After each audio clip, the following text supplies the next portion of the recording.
The coalition's huge loss was also a smack in the face for the Murdochs, whose big city tabloids did their utmost to get ScoMo home. Perhaps if journalists removed themselves from their Twitter bubbles and started talking to real people, they would learn that the public is sick of their biased reporting. You're too biased. And Pat, is the Premier worried about the impact? At that stage, it wasn't about journalism as such anymore.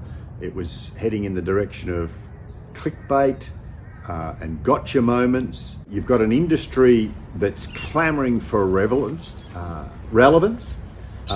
that's becoming increasingly irrelevant because of the other tools, information tools that people have available to them now. I do think that what's happened over the last few years is an increasingly polarised media, that the commercial media is an absolute crisis of trust and has been for some time. And I think the industry has been in huge denial about this. Do you stand by your comment that the media is a pack of bastards? Oh, back in that period, yes, they were. One of the core functions of journalism is to hold powerful institutions to account. That means we must also report on ourselves. Tonight on SpinCheck, some of Australia's most prolific journalists and politicians turn the camera on the media industry. Says the unbiased arbiters of truth paid for by the Liberal government. As Prime Minister, I was still fearful of the Murdoch media beast. That's just the truth of it. I could pretend that I wasn't, but I was.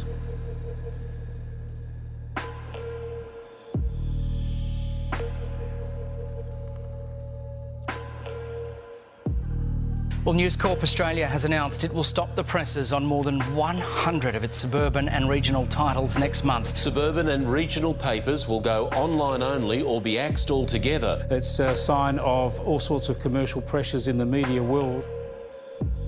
In late 2020, profits in regional markets dried up, prompting News Corp mastheads and the Win network to scamper out of town. Vast swathes of regional Australia are now news black holes. A number of regional LGAs in South Australia, Queensland and the Northern Territory have no local news producers. City newsrooms are not immune, as some shed staff and others shut down altogether. And while it's not an entirely bleak picture, with a flurry of startups cropping up during the pandemic, former journalist Patrick Condren is in no doubt these are the end times. I just think it's an industry that is in the mainstream media, particularly, is an industry that's in its death throes. This is 7 News with Patrick Condren and Angie Asimus. Good evening. Patrick Condren would perhaps be best known for his 17-year stint as Seven's state political editor in Brisbane. Some buffoons in Sydney seem to think that the Premier's going to the Governor this afternoon and keeping it a secret and announcing the election tomorrow. As the Deputy Premier, is that your understanding of how things are going to unfold? I don't respond to questions from baboons, so... Over his 35-year career, he worked for the ABC, Fairfax and the BBC in London. But in 2018, the Walkley Award-winning journalist made the shock decision to walk out of the career he once loved. It had gone in a direction which I didn't enjoy. At that stage, it wasn't about journalism as such anymore. It was heading in the direction of clickbait and gotcha moments. What's the current WPI? Google it, mate. I mean, like, I am sick. Was there like a watershed moment or watershed story that made you realise, hang on, this is not what I thought it would be? No, not really. It wasn't until I got out of mainstream journalism and set up myself as a media consultant, explaining to people and getting paid to tell people how to immerse themselves, how to get in, how to play the game. And I think it's easier to be able to stand back and look at it as a whole, that you get that sort of clarity from being a distance from the mainstream media. The mainstream media was once highly regarded as a civic institution, a bastion of democratic society. It was once well funded. So what happened? So when the post-mortem is done on the mainstream media industry, What do you think would be the immediate cause of death? Oh dear. Well, I'm hoping it's not going to die.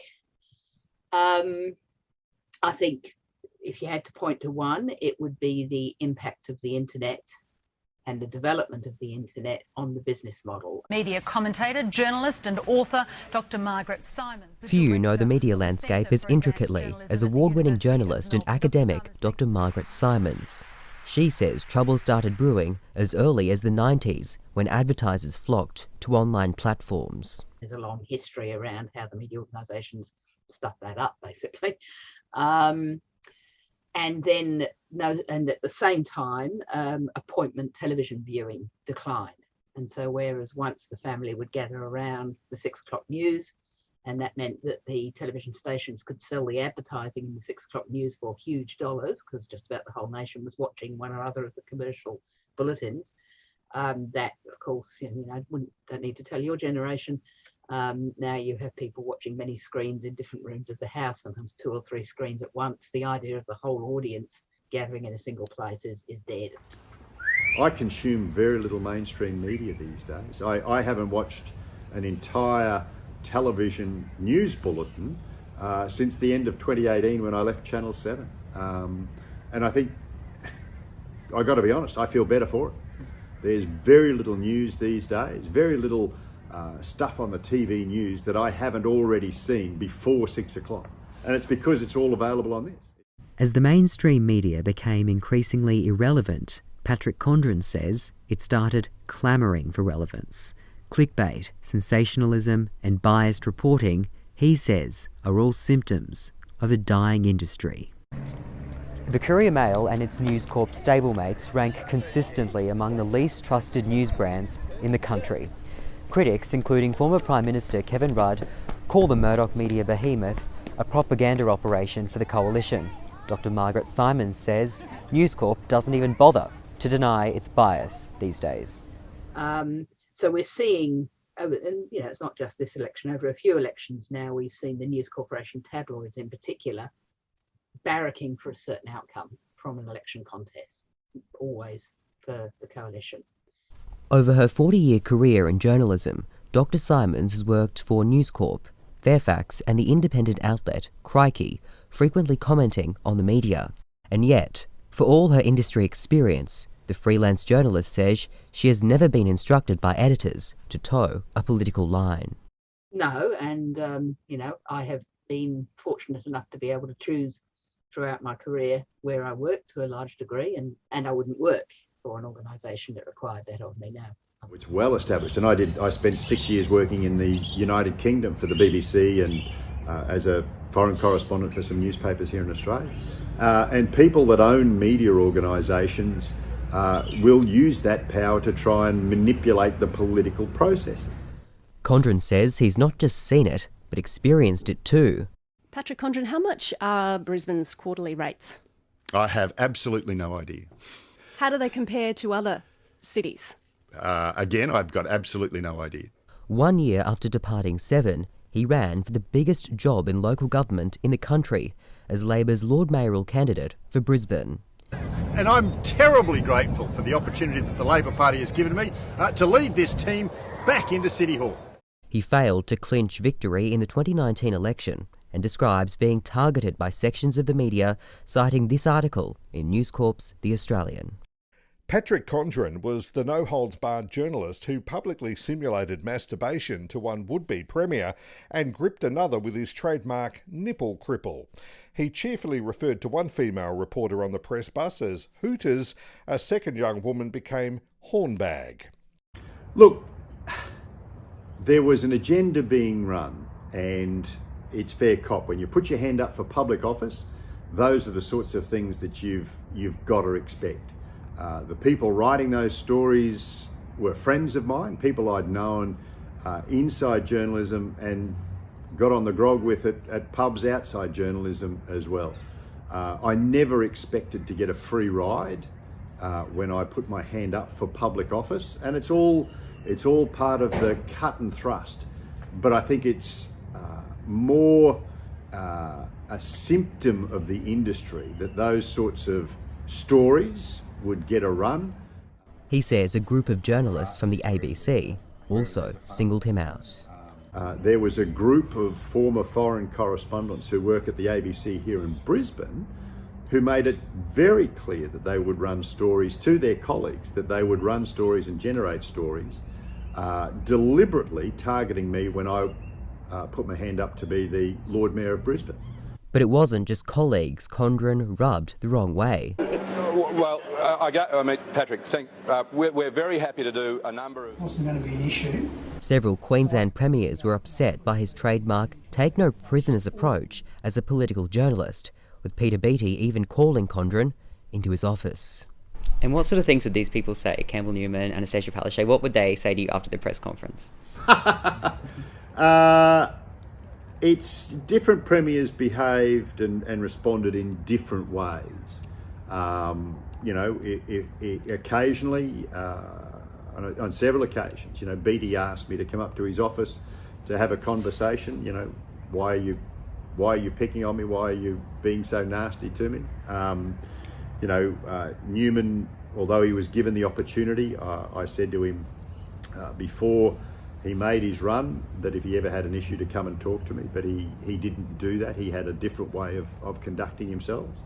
But some of them would politely take you aside and say you're being a bit tough. And I've got to say that my brief 6-month candidacy as a Labor Lord Mayoral candidate gave me a greater appreciation for people who do put their hand up for public office, who do want to do some good, and it gave me an increased contempt for the mainstream media. Someone who shares in his contempt for the media is former Queensland Premier Campbell Newman. No, they were of a left-wing persuasion and they had an agenda to bring down the government. I know that because on election night, one of the people who now works for the Premier, actually admitted to my senior media advisor that they'd had an agenda. I was quite unashamed. Mind you, that individual was quite surprised by the result that helped achieve. Ladies and gentlemen, I want to thank all Queenslanders this evening for voting for change. Now, you stormed to power with what was the biggest parliamentary majority in Australia's political history, but after just 3 years, you lost that. What do you think was the biggest contributing factor, the media or yourself? Oh, look, I think there's a variety of factors. There's decisions that we took that, in combination, hurt us, and so, of course, I take responsibility for that. And by the way, if there's a whole heap of them, and just one fewer, I guess, controversy probably would have got us across the line. But also, I think there was a really, I suppose, difficult relationship with the media. And I compare that to the way the current state government is treated, and it is chalk and cheese. So I think that had quite a deal to do with the outcome at the end of the day. In his authorised biography, it's revealed that at the end of the 2015 election campaign, then Premier Newman said after a press conference, "That's the last time I'll ever have to talk to that pack of bastards." Do you stand by your comment that the media is a pack of bastards? Oh, back in that period, yes, they were. They weren't about presenting a government in a reasonable way. They were about trying to bring down a government, and that's quite clear by the way that they operated. In his office hangs a gift from the Courier Mail, a newspaper he regards fondly to this day. He's our new man. Liberated. Framed front pages remind Newman of the moment Queensland delivered him a landslide victory. Yeah, I'm pretty indignant about the way that my government was treated by the electronic media. Now, in contrast, the Courier Mail, the Australian Financial Review and the Australian all editorialised and said that my government was a really competent, high-performing government. That's the considered assessment of what we were doing, as opposed to the quite deliberate negative way that it was presented on TV. So if you had to pick a favourite media outlet, it would be ones owned by Murdoch? Oh, no. Look, it's like this. If you ask me who in the electronic media gave me the best and fairest run. Probably the word is fairest actually, Connor. The fairest run that I ever got was with ABC TV. They're not the Murdoch media. And the reason I say that is that while they might have jumped on the bandwagon with a particular slant to a story and the way it was presented, they actually always presented the actual substantive announcement we were making. At the state sphere here, the only people who are holding the government to account in the media, as far as I'm concerned, relentlessly are the Courier Mail and the Australian. Occasionally, individual journalists at 7 and 9 do. I don't think the ABC at all. The ABC these days, by the way, are running, essentially it's like Pravda on the airwaves. They're just running the government line with little questioning. Newman quit the Liberal Party last year, citing pressure from high-ranking individuals, including the current opposition leader, Peter Dutton. We have Liberal and National Party voters saying that their parties have abandoned the core Liberal values of small government, freedom of expression. So he turned to the Liberal Democrats, running as the lead Senate candidate for Queensland at the 2022 federal election. But the party picked up a measly 2.5% of the Senate vote, less than the legalised cannabis party, a fact he also puts down to the media. And you'll get this complaint from Palmer's people and also from One Nation as well. I'm confident of that. But if you can't get coverage, how do you punch through? The bottom line, Connor, is I reckon on election day, there was a majority of Queenslanders who didn't even know I was running. One of Newman's central criticisms is that the media focuses on what he calls the froth and bubble, the gossip and characters of politics, rather than the substantive issues, something Condren openly admits to doing. Well, not giving well, it doesn't matter if I give too much away, I suppose.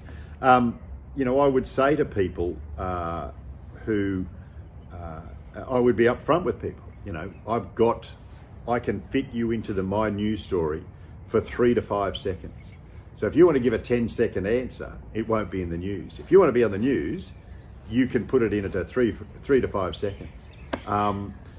And you really have a lot of clout, an extraordinary amount of clout, because people are desperate to be on the news. Politicians are desperate to be on the news.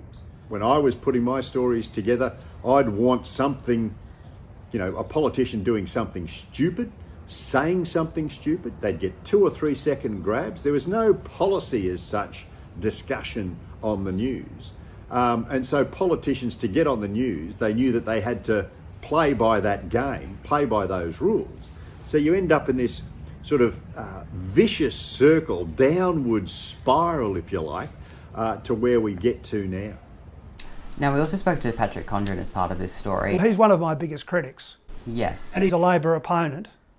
So Labor proponent? He was. He's been a Labor opponent forever. He's one of the guys who, pretended to be impartial, but as he must have been a Labor member when he ran for the Lord Mayoralty. So, that's like asking me to comment on what Anastasia Palaszczuk would say about me. Yeah, he's a Labor opponent. Yeah, he's not impartial. But the difference between the two of us is I was a practicing politician with the Liberal National Party. He pretended to be impartial, and I believe the records show, my belief is that he wasn't impartial during the years he was interviewing me. Mr. Newman might be surprised to learn where Condren stands today. It shouldn't be about gotcha journalism. And for those that watch this that know how I plied my trade, they will say that's a bit rich coming from Condren. And I acknowledge that, because mine was all about gotcha journalism. It was all about gotcha journalism. But that doesn't inform the public. But having said that, there is no appetite from the public for long-form journalism. So what's your message to those still inside the industry and people like me who want to go into the industry? Don't do it! Really? Shut it all down! I mean, look what you guys are doing here. You've got your colleague had access to the Prime Minister of Australia. You've been lumbered with me, but anyway, that's life in the fast lane. But there's different ways of doing it. Never mind that these journos are still in school. The unbiased, independent, digital-only outlet seems to have filled a gap in the market, with the channel having garnered 14,000 subscribers on YouTube alone. We definitely built for the digital age, because all the outlets you see, the mainstream ones, the ones that stream online, do digital content, they're not digital news for the digital age. They're having to adapt. We are made for it. We are have, even down to the graphics we use, the website design we have, the programming we put out. It is meant for the digital age, for digital consumption. That includes really on-demand consumption. Most of our views are on-demand views. As my generation ages and disappears, that whole idea of accessing the news at a particular time in a particular place will simply disappear. We'll probably see the end of conventional terrestrial broadcasting in favour of streaming services, including for news. So all of that's going to continue. My fear is that we will see a sharp division between those who are able to pay for news and those who either can't or won't. And that could lead to an information underclass. And in a democracy, that is a profound concern. Do you still feel that there's an appetite for news, and how important do you think the media is to a functioning democratic society? Incredibly, and incredibly important. People can say, oh, media's not holding anyone to account right now, but let's be honest, if there was no, press gallery and there was no investigative journalism programs, politicians would be getting away with a lot more than they are right now. Everyone agrees the Fourth Estate is an essential pillar of democracy. But when media proprietors and journalists attempt to undermine democracy, trust evaporates and people tune out. And the trouble with where the country is going at the moment, you've got the woke media and you've got the Murdoch media, as you've said, and they're so partisan that it really just divides. Then the country just separates, and rather than just tell us the facts, let us make our own minds up, we're getting editorialised sort of content injected into supposed news stories. And I think it's killing us. You know, it really is killing us. We need the media to be trusted, because I don't want to trust some galah on YouTube or something like that, or some blogger. I want to know the report, whether it be on the Australian or on the Fairfax 9 media, some report on their website. I want to know I can trust it. And that's, by the way, the value proposition for journalism in 2022.